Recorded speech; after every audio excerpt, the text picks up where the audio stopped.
Dogs die in hot cars.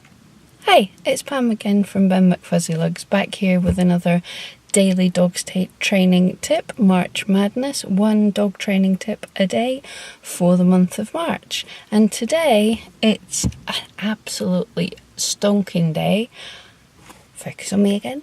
I've just had the dogs out for a long walk in the woods and I'm roasting hot. Actually, I was far too overdressed for this. Had a lovely walk through the woods, down to a beautiful waterfall.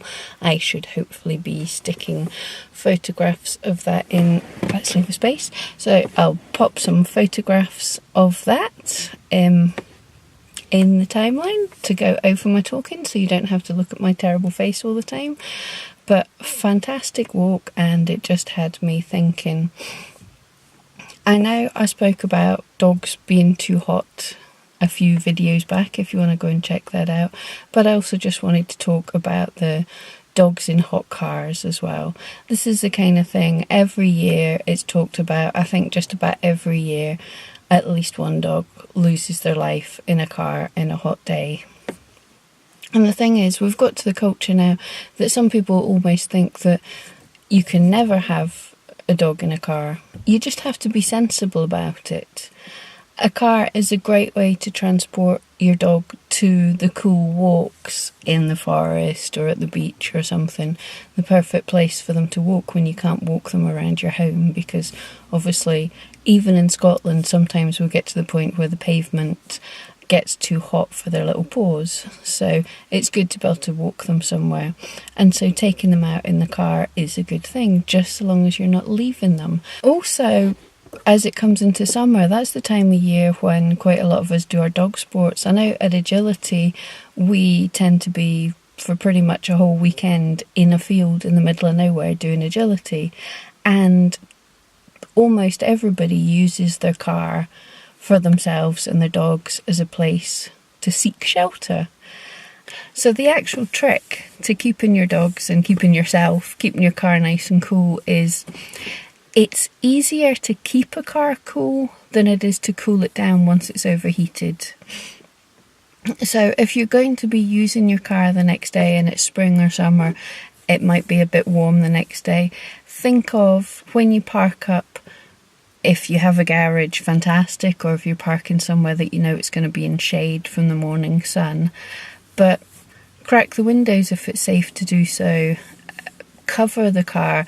I get lots of reflective sheets to put on the inside of the car, and always think of having sort of two levels of protection. So I also have a reflective tarpaulin that goes over the outside of the car, and I cover the windows in the middle, and or I park in shade. So that means if you just park in shade and the sun moves round, then your car is going to heat up.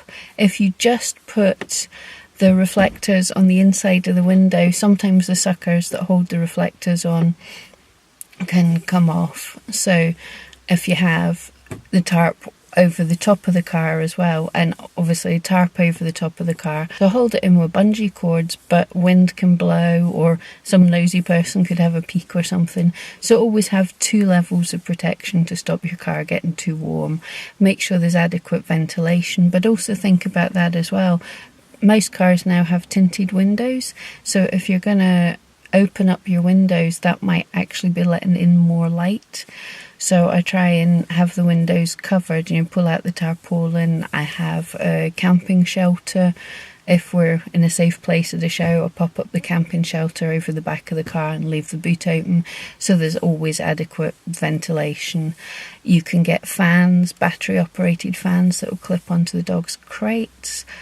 Also, there's cooling mats that have gel in them that when the dogs lie on them, the mat feels cool as well.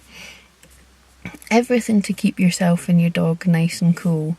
So don't fear using your car. Your car's a great tool, but if it's going to be hot tomorrow, pop some reflectors on your car. Do what you can to think about keeping the car cool, because it will get cool overnight, so you want to keep it cool so when you get into the car it's nice and cool. And that means you're not fighting the losing battle where you're trying to cool your car down. It's already cool.